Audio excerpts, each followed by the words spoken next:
In the quiet coastal town of Batangas, a young man named Marco Aguilar lived a life of simplicity, carrying the weight of a name he didn't fully understand. He worked as a part-time waiter in a small eatery by day and sang at local bars by night. Music was his escape, the only thing that connected him to a world beyond his struggles.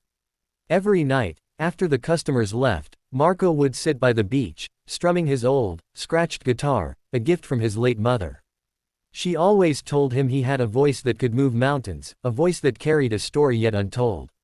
On her deathbed, she revealed a secret that would change everything. She whispered, "Your father is Freddie Aguilar, the man who sang, Anak."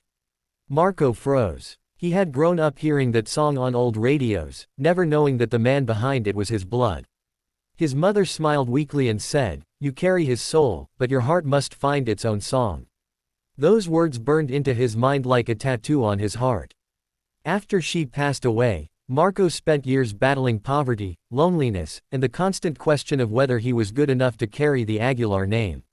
One humid evening, while performing outside a food market, a foreign tourist stopped to film his song. Marco sang, Anak, with tears in his eyes, pouring out years of pain he had never spoken aloud. His voice cracked in places, but it was raw and real. The tourist uploaded the video to social media, and within days it exploded.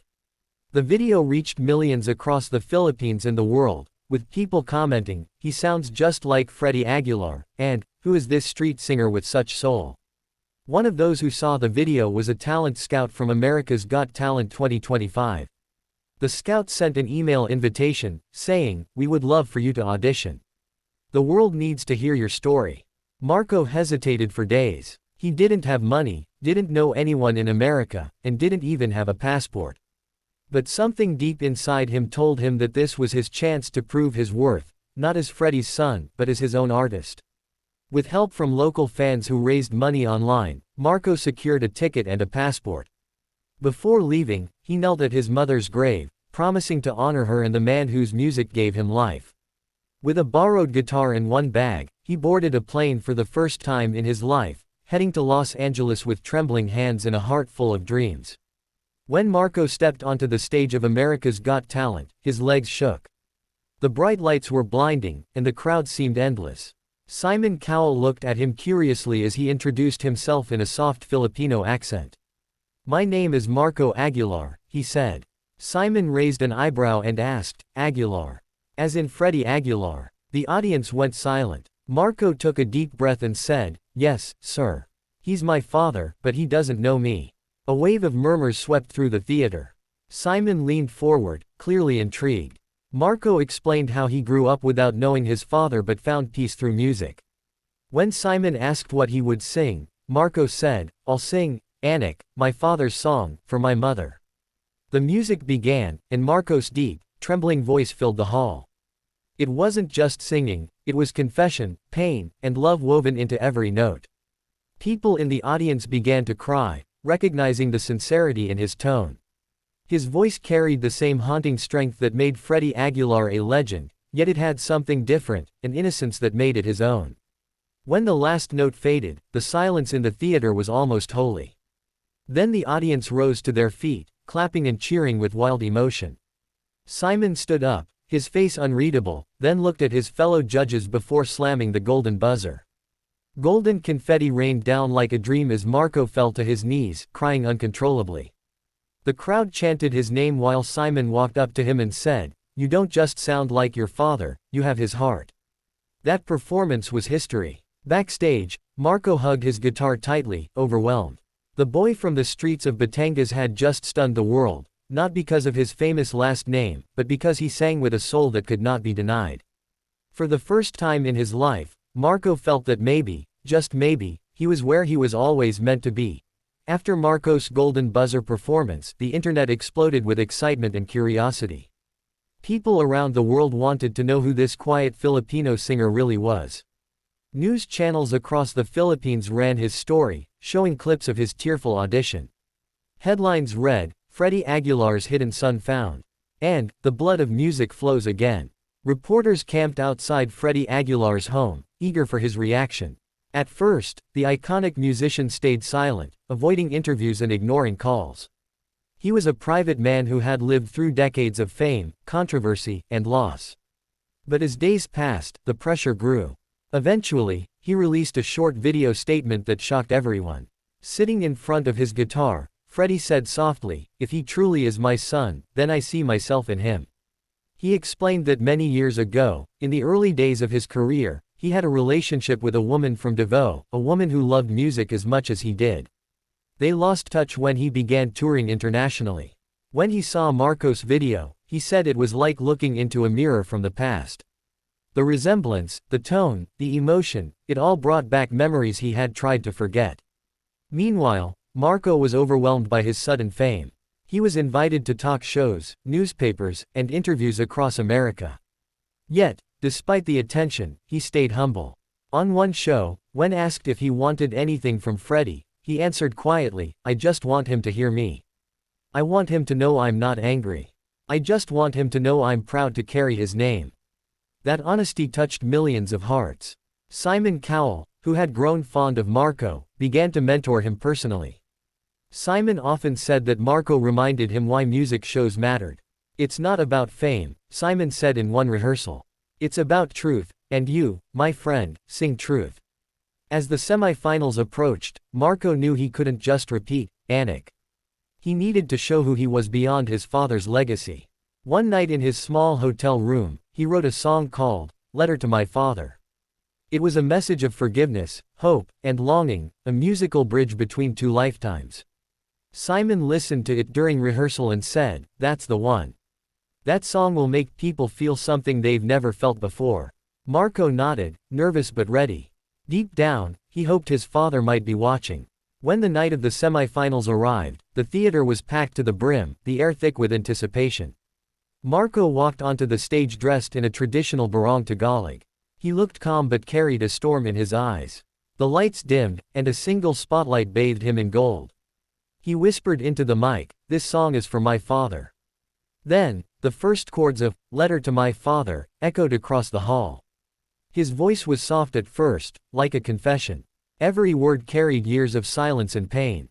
"I grew up chasing your shadow, singing songs to the wind, hoping you'd hear me someday," he sang. The lyrics painted a picture of a little boy searching for love he never received. By the second verse, his voice grew stronger, filled with both pain and forgiveness. The audience sat motionless, completely drawn into his world.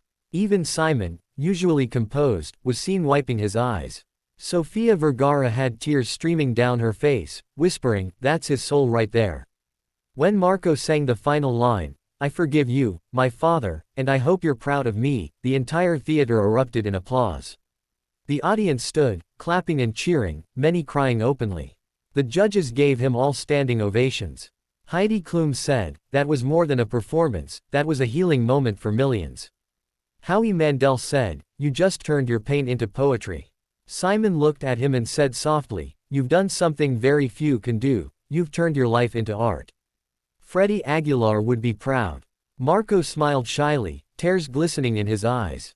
Backstage, his phone buzzed with hundreds of messages. But one stopped him cold. It was a short text from an unknown number. When he opened it, he froze. The message said, "I'm proud of you, my son, Freddie." Marco dropped to his knees, crying silently. The world saw an artist, but in that moment, he was just a boy who had finally been heard. The finale night of America's Got Talent 2025 was brighter and louder than ever before. The stage shimmered with gold lights, and millions of viewers across the world tuned in to witness the moment they had been waiting for. Marco Aguilar stood backstage, holding his guitar close to his chest. His palms were sweating, his heart was racing, and his mind was filled with 1,000 thoughts. He had come so far, from the narrow streets of Batangas to the biggest talent stage in the world. Yet, tonight, his heart wasn't focused on fame or the prize. It was fixed on one man, his father. He kept replaying that text message in his mind, "I'm proud of you, my son, Freddie." Those words had given him peace, but also a longing to see the man behind them. As the show began, Simon Cowell announced that a special surprise awaited everyone that night. No one, not even Marco, knew what was coming. When Marco's name was called, the audience erupted in applause. He walked on stage with confidence, his barong Tagalog flowing under the bright lights. Simon smiled warmly, telling him, "No matter what happens tonight, remember, you've already changed the world." The music started softly, and Marco began to sing an English-Tagalog medley of Anak, mixed with his own song, "Letter to My Father." His voice was steady, rich, and full of emotion. The crowd swayed, clapping softly, completely lost in the melody.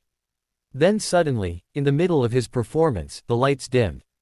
The guitar music stopped for a moment. A deep, familiar voice began singing from behind the stage, the unmistakable tone of Freddie Aguilar himself. The audience gasped. Marco froze mid-note, eyes widening as he turned toward the shadow emerging from the back of the stage. Freddie Aguilar walked forward, holding his guitar. The crowd went wild, cheering louder than ever before. Marco's mouth trembled as tears filled his eyes. He couldn't believe it. His father was standing right there, smiling through tears of his own. Freddie nodded gently and said, "Let's sing, son." The two began playing Anak together, their voices blending beautifully, one seasoned with years of experience, the other young and raw but full of heart.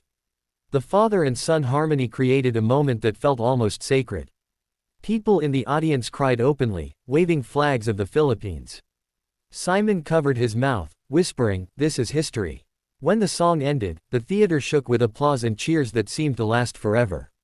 Marco dropped his guitar and hugged his father tightly, both of them crying uncontrollably. Freddie whispered, "I'm sorry for the years we lost. I'm so proud of you." Marco simply said, "You're here now, and that's enough." That moment became one of the most emotional and unforgettable scenes in AGT history. The next day, headlines around the world exploded with news of the reunion. Freddie Aguilar and long-lost son unite on AGT stage, Golden Buzzer legend ends in tears, and music heals what time cannot, dominated social media. Although Marco didn't win the grand prize, he didn't need to. His story had already touched millions of hearts.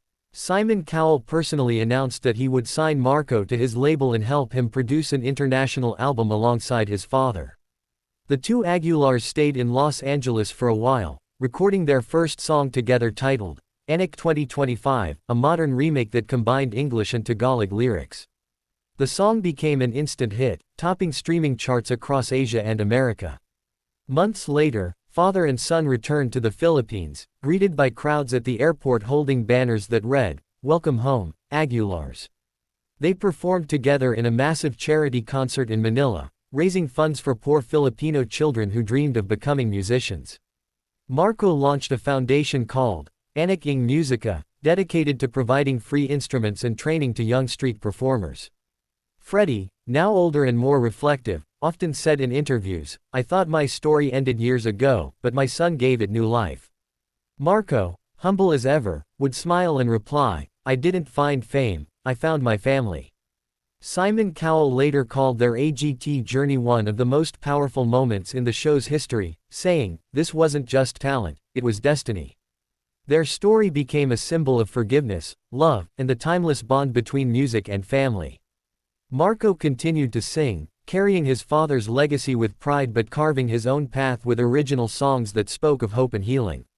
The world remembered him not just as Freddie Aguilar's hidden son, but as the man who turned pain into harmony and redefined what it meant to find your voice. The stage that once introduced him to the world had done more than crown a star, it had reunited a family through the purest sound of all, love.